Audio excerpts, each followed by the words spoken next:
It's time to give you our rest of season rankings updated for week 12. If you enjoy the rest of season rankings format, we got all the positions in this video. Make sure you drop a like on the video and make sure you're subscribed because we're going to have this for the rest of this year into the playoffs so that you can win your leagues. Let's get into it, and let's start with running backs here today. Let's go running backs, and we'll start here in the S tier. We're going to go Saquon Barkley, coming fresh off of, he had how many yards? I think he had like 270 yards. That is 255 yards plus 47 yards receiving. That So is, he had 300 yards. all-purpose yards. Oh my gosh. Has CMC ever done that? I don't think so. Will you look up the all-purpose yards record? I don't know. I think I saw, but I want to see how close he was. That's all I need to say about Saquon Barkley, though. Derrick Henry has continued to be very productive for the Baltimore Ravens. Obviously, you've got Devon Achane in this tier now, who is the running back 6 on the year and continues to put up 20-plus points per game with Tua Tagovailoa. He's clearly been very good with him on the field. You got Bijan Robinson rounding out this tier. Bijan had a bye week, but he, again, before the 1 week before the bye week where he had 9 points, he had like 20 points in like 5 or 6 straight games. Bijan's been really good. He's been getting the usage you want to see, and honestly, the scheduling doesn't even matter because he's been so good. So it was Glenn Milburn in 1995 for the Seahawks, 404 all-purpose yards. So how close was Saquon? Do we know? I'll look that up. Well, that's a 100-yard difference. You'll take the A tier, and I'll see where he ended up last time. So the A tier, we're going to go with CMC at the top. He has dropped down a tier. That offense as a whole just hasn't looked like they did last season, and until they start to look a little bit better, CMC is kind of going to start to fall down our rankings a little bit slowly here because he hasn't had the ceiling that we thought he would. Alvin Kamara will also be in this tier. I think that he's going to be one of the more consistent high floor running backs that you're going to have this year because his receiving upside is that of a wide receiver. Literally, he's getting like 7 to 10 targets a game. It's ridiculous. Joe Mixon will be next. He kind of came down to earth against Tennessee, a tougher matchup. He had like a 30-plus point game, and then he drops 10 points. So Mixon, for the rest of the season, I still think is going to be great. I have him at 5. You have him at 8. Again, all going to be in the same tier here. I think Mixon rest of the season is going to be totally fine. And until Stroud can really figure it out in the passing game and that offense overall, I think Mixon is going to continue to eat because he really is the best weapon in that offense. Jahmyr Gibbs will be next. He honestly will be on the up if Monty misses a little bit of time with this shoulder injury. He got banged up with that injury against the Colts, and like his pads were off going into the locker room really, really quickly. So they knew he was out pretty quick. So I'm wondering if he's going to miss multiple games here, and that probably is only going to help Jahmyr Gibbs in his volume. Josh Jacobs is going to be at the tail end of this tier. I think this is where he belongs rest of season. He's probably not going to move too much because if he doesn't score a touchdown or two, he gets you about 14 to 15 points. And if he does get you a touchdown, he gets you like 25 points. Sure. So very consistent with his volume. Is going to be dependent on whether he gets those opportunities in the red zone or if they get more like big plays and stuff with Dobbs and Jaden Reed involved. But it's been the Josh Jacobs show for the last few weeks. So he belongs here in the A tier. We'll start at the top of the B tier here, and we'll go with Kyron Williams. Kyron Williams still the running back 10 on the season. When you're looking at his last 4 games, 11-8, 11 and 10 points. So really it's been since week 8 since he's really had like a dominant performance from a running back perspective. But we're still going to hold out hope for him for the rest of the season. He is still getting the volume, which is nice. Chase Brown had a bye week this week. However, Chase Brown without Zach Moss has been a top 6 running back in fantasy football. So we're being conservative ranking him here. You honestly couldn't put him even higher. Breece Hall, still a running back 1 in the season. The situation there has gone to crap. At some point, I wouldn't be surprised if they, took it a little bit easy on Breece Hall. They're not competing for anything. They're probably not even going to have Aaron Rodgers in the near future. So, unfortunately, the situation for Breece Hall has not lended him any favors in terms of his fantasy production. Kenneth Walker, he continues to have a pretty high floor. Didn't have a touchdown this last week, but still did have 13 points. And so when you do see the touchdowns coming, you do have him scratching the 20 points. He is the running back 15, and he has missed 2 games and already had his bye this year. So he's been a borderline running back 1 this year, and we expect that to continue to the end of the year. And then Isaiah Pacheco is going to be the last guy in this tier. Didn't play last week, ended up getting scratched kind of last minute-ish. I would expect him to play in week 13. He's going to have the Las Vegas Raiders. He does have a pretty good rest of season schedule as well. So he's definitely going to be somebody that, in an offense that is very good and on a 10-1 team, you are going to want Isaiah Pacheco on your fantasy teams the rest of the season if you can get him. Yeah. James Conner at the top of the C tier just doesn't have the ceiling I think that we believe the guys in the B tier do. He's getting consistent production. It's gone down a little bit. He didn't get a ton of carries in the Seattle game in week 12. I think that was kind of a one-timer because they were down pretty quickly at the beginning of the game. They couldn't get a lot of stuff going, so they just started passing and passing and passing all day, trying to come back and get something to happen, and they just couldn't. So Conner only had 7 carries, but before that, he's had 12, 18, 20, and 19 carries. That volume is going to remain consistent, and again, very much a touchdown, you get 20-plus points.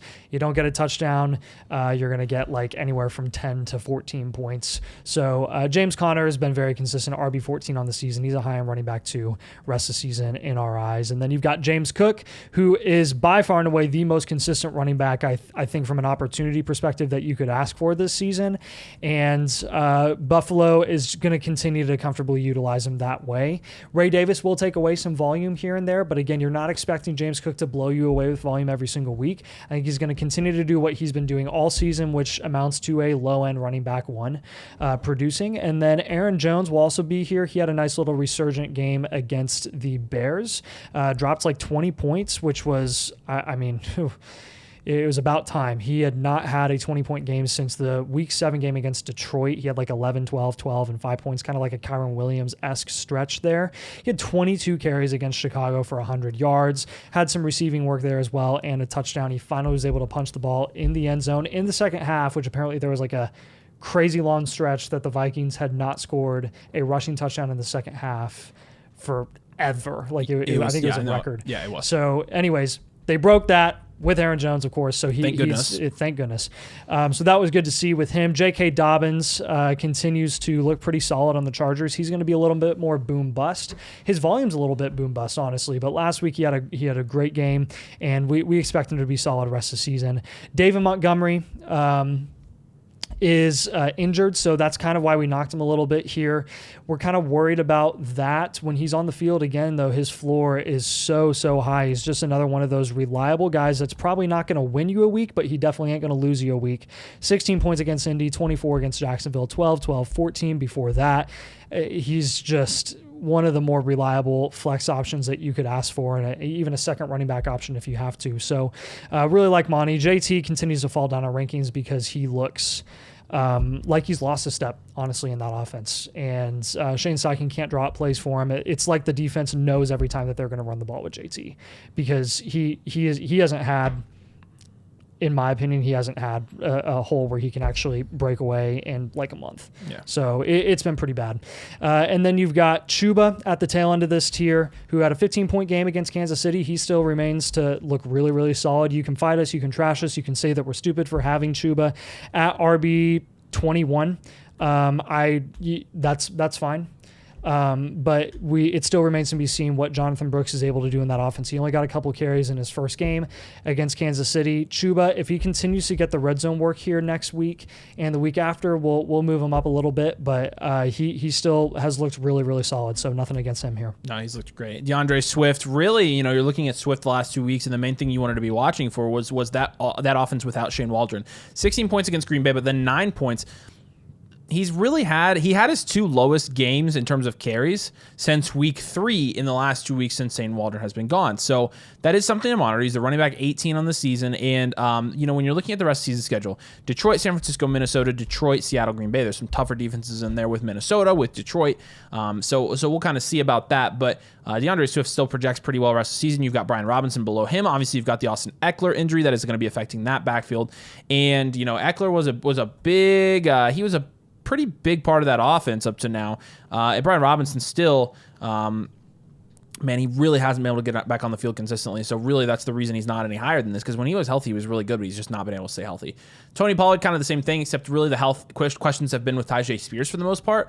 Is Tyjae Spears going to play? Because when he does, Tony Pollard isn't as productive. But Tony Pollard rest of the season, I think that he, with as hit or miss as Tyjae Spears has been, he's going to have 20-point games like he had this week, and you're going to see those in your lineup.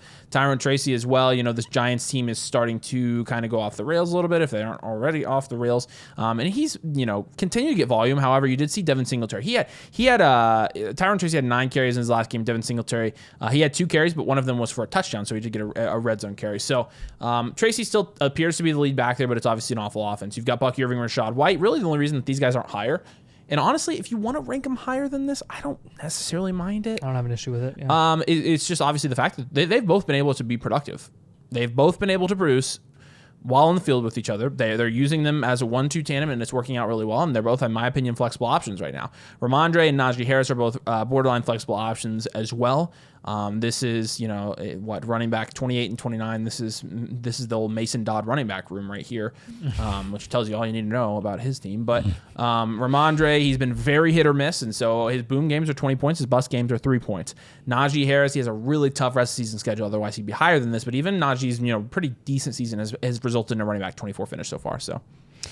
F tier and the G tier, honestly, I'm going to just finish it out here because there's a ton of running backs that you don't even want to flex. Nick Chubb will be at the top of the F tier. He's coming off a 2-touchdown game. Outside of that, he wouldn't have been productive. It's nice to see him get the volume and get the production. He will move up our rankings. We both have him at running back 30 rest of the season. He'll move up a few spots, maybe into the low end running back 2 range if he continues this volume and opportunity, gets those red zone opportunities. Rico Dowdle, 10-point game. You know exactly what Rico Dowdle is. If you have to flex him, maybe he won't kill you. And Travis Etienne is awful. Can't even talk about him. Kareem Hunt is just this low now because Pacheco will be back against Vegas on Thursday or on Friday, the Black Friday game. So Kareem Hunt probably won't be getting nearly as much usage as Pacheco will rest of the season. He has looked solid. He was serviceable. It was very more than serviceable. It was great if you lost Pacheco and you got Kareem Hunt this season. So thank you, Kareem. Austin Eckler losing some spots here because he will probably miss multiple games with that really bad looking concussion. He was knocked out for a few seconds. Jonathan Brooks, don't know what his usage is going to look like. Audric Estime, Tank Bigsby, Javonte Williams, kind of all guys that are taken away from each other. Don't know how they look in those situations. In G tier, you got all your backups. Madison, Algier, Warren, Roshan Benson, Charbonnet, Mostert, and Spears. They're all playing second fiddle to top running backs or guys that are just better than them, and it's going to cap their ceiling long term. All right, let's jump over to wide receivers now, and we'll start with the S tier. Jamar Chase has continued to be very dominant. He obviously had the bye week this last week, should be well rested. Amon-Ra St. Brown with another, I think he had 12 points his last game. He's the wide receiver 3 on the season, I think, right now. Justin Jefferson's the wide receiver 4. You got Puka Nacua, who has come back and been, since Puka's been back, he might be the freaking wide receiver 1. He honestly might be. It'd be tough to beat Chase there. But 20, 25, 18. He could be 18, second here, and I wouldn't have an issue with it. Yeah. So Puka's been dominant. He's somebody you freaking love on your teams right now. Nico Collins, you saw him get the touchdown in his last game after coming back, not really doing anything. He did have 20 points, so you like to see that. And big play, Nico came back, and he did well for your fantasy team. So all of those guys are going to be the S tier right now for us rest of the season. Yep. Then A tier, you're probably just going to have some lower floor guys or have demonstrated lower floor. Starting with Drake London, he still is a top 6, top 7 wide receiver on the year. He's been great. AJ Brown had a 22-point game. We had him as a buy last week. That definitely paid off. We expected his production to go up, even with Saquon dropping 45. AJ Brown has 22 points. That's just what he does. He's a true alpha. He's phenomenal. Cooper Kupp still happens to be a wide receiver 1 every single week, even though Puka's commanding the targets in that offense. Cooper Kupp is finding the end zone, and he's just phenomenal. Garrett Wilson is going to be a little more boom bust. He had a rough game before the bye week, and we'll see what they're able to do now that they're totally out of the playoff picture. That's going to be one to watch. Garrett Wilson could potentially be a faller if they kind of just fold on the season. Terry McLaurin was saved by an 87-yard touchdown at the end of the game against Dallas. That was one of the craziest endings I've ever seen. Before that, honestly, we were going to start to have a serious conversation about Terry. We still are. He's at wide receiver 10 right now. He's a wide receiver 1 on the season, but Jaden Daniels really started to turn it on at the end of that game. I'm not too worried about him for the rest of the season. George Pickens had an 8-point game in a snow game. Not worried about it. He was still getting decent volume. He'll be fine. Mike Evans on the rise, coming off the hamstring injury. He looked solid in his first game back where they didn't even need to utilize him. They were up 30-7. CeeDee Lamb, 2 straight 16-point games with Cooper Rush. Nice, solid, consistent production. Haven't seen the ceiling yet, which is why he's still going to be at wide receiver 13 here. And then Cortland Sutton continues to move up our rankings. Avery has him at 11. I honestly can't argue with it. I can't fight it. The dude's been a mid wide receiver 1 over the last month. Yeah, I'm pretty high on him rest of the season. B tier, Tyreek Hill continues to not outproduce Jonnu Smith, which is an issue for me. T. Higgins, 18.5 points per game. Not been on the field consistently, but he is healthy and did have a bye week, so maybe T. Higgins owners might have a little bit of an advantage going into the playoffs here. JSN, I have JSN at 15. I thought I moved him up higher than that, but I mean, JSN's a wide receiver 1 in the season. Yeah, granted, he's had some boom games, but again, you can't discount that. Zay Flowers, kind of the same thing. He's had boom or bust games, but he's looked really good this season. Malik Neighbors has continually slid down. The first game with DeVito, we kind of wanted to wait and see, like, okay, how good is he going to be when you have a new quarterback on the field, when you don't have Daniel Jones on the field and he had 12 points. And that's about what he's been doing the last month and a half. So I really don't think we're going to move him around a whole lot unless he gets back to, his week 1, 2, 3 stuff, which, I don't know if that was sustainable anyways, this season at least. DK Metcalf, he is continually touchdown dependent. Like, he has 19, 20 point upside. But again, his games with touchdowns this year, 28, 20, and 19. His games without are 5, 15, 7, 7, 14, and 9. That is so DK. It is so DK. So, he's probably going to get close to around 1,100 yards and 7 touchdowns this year is what he's on track for, which, that's a shocking number to me. Marvin Harrison Jr., we told you to buy Marv. He didn't do anything last week, obviously. He had 6 targets, but he only caught 3 of them. I don't know. Maybe it's not in the cards. Now, if there's going to be a week where Marv gets on track, it's going to be next week against Minnesota, so we'll kind of see after that. But still waiting for him. And then DJ Moore moves up our rankings a little bit because they don't have Shane Waldron there, and you actually have DJ Moore producing the last 2 weeks, 26 points and 13 points in his last 2 weeks, respectively. Had 7 targets in both games, but had almost double the yardage in week 12 and had a touchdown in week 12 as well. So DJ Moore, if he, continues to be in an offense where it is looking, at least somewhat competent at this point, DJ Moore does get a pretty good boost for us this season. So finally, it's about time. It's about time. C tier is going to be a big one. You got Juwan Jennings at the top. I can't really knock him in a game he still had 7 targets, only 9 points, but there was no Brock Purdy. Brock Purdy's going to be back. Not worried about Jennings and his production. He's been the most consistent, productive wide receiver in that offense. Debo still is non-existent. Darnell Mooney, we'll keep him in this range as well. Coming off the bye, nothing's really changed. Devontae Adams coming off a bye, nothing's changed with our outlook for him as well. Again, that offense just is so dysfunctional. That organization is so dysfunctional.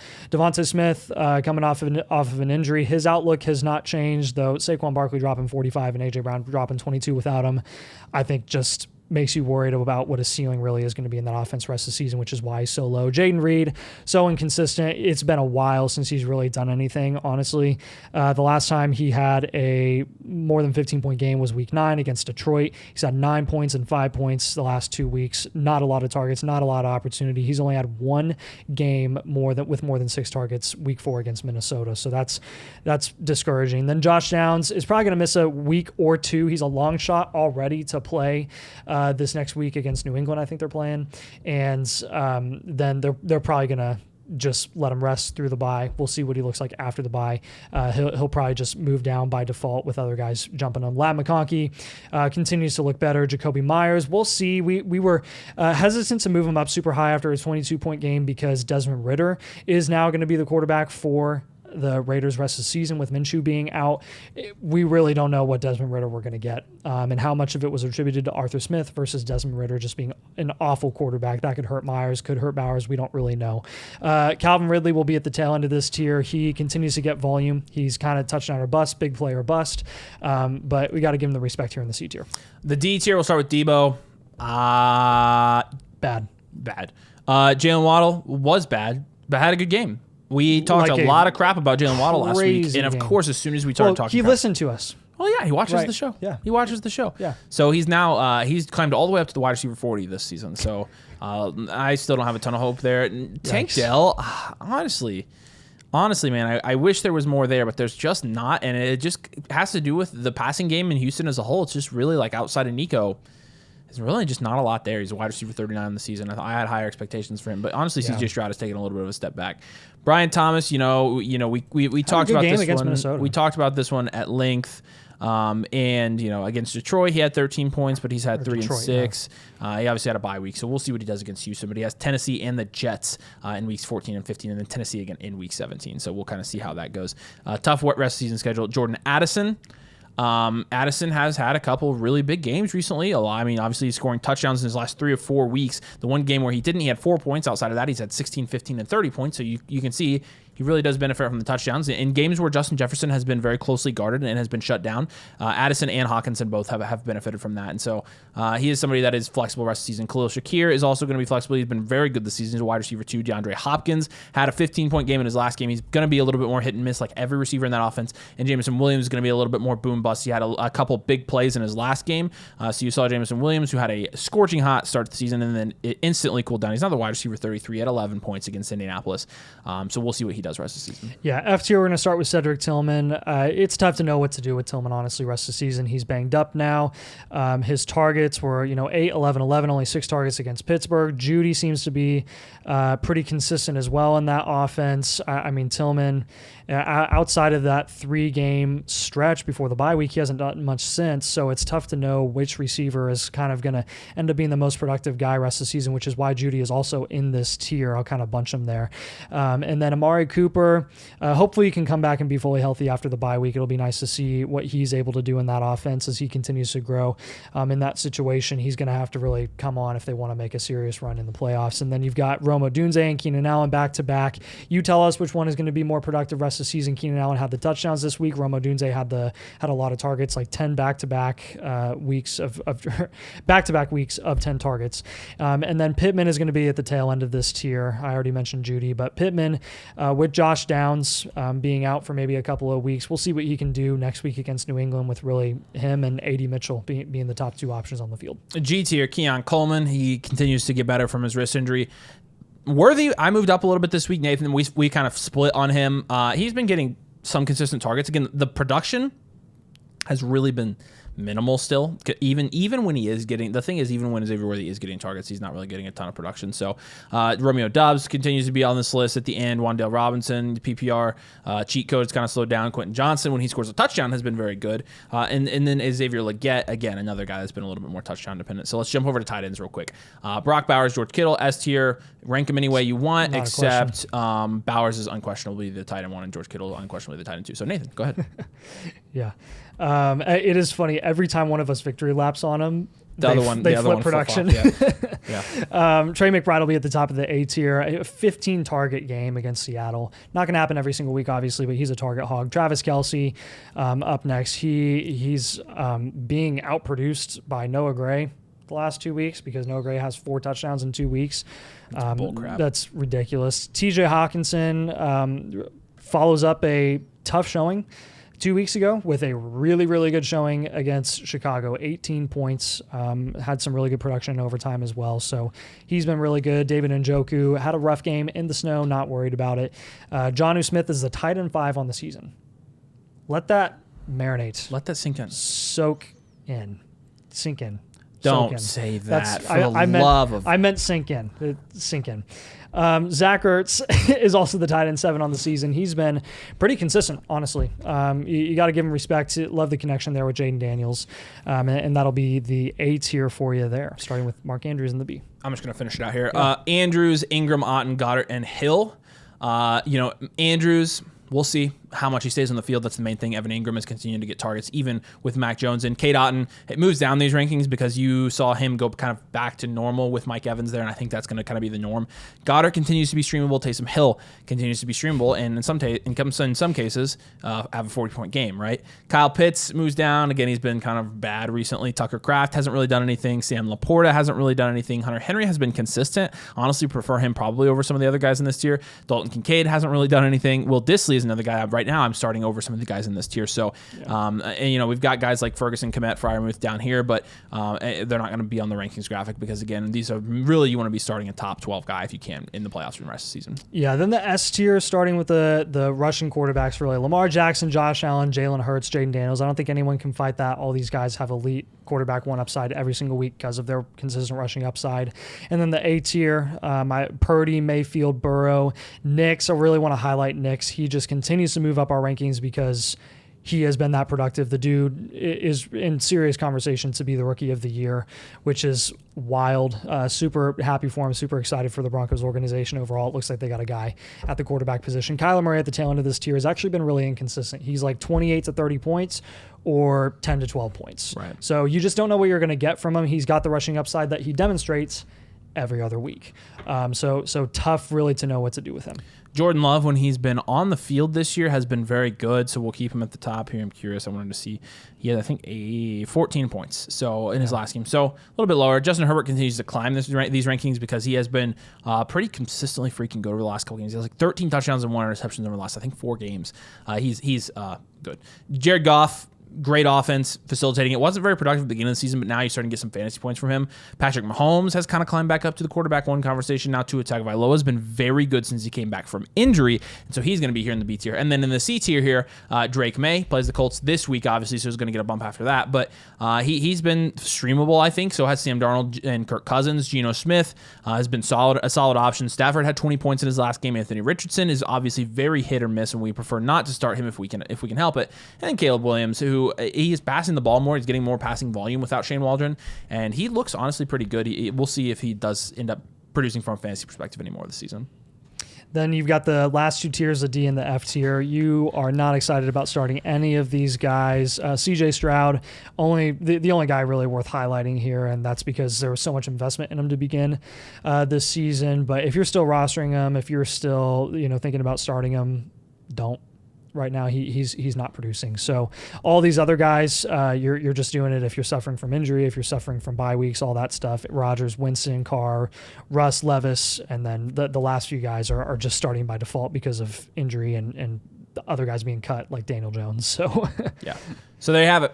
Rest season ranks. As of week 12, we'll have these back for you updated next week. But like I said, if you enjoy these videos, we look for engagement on the videos. We kept doing them because you guys have engaged. So make sure you drop a like. Make sure you also subscribe. Again, we'll have these rankings and weekly rankings for you all the way from now until the playoffs, so you can make sure that you are on top of things to win your league. Appreciate you guys. We'll see you later.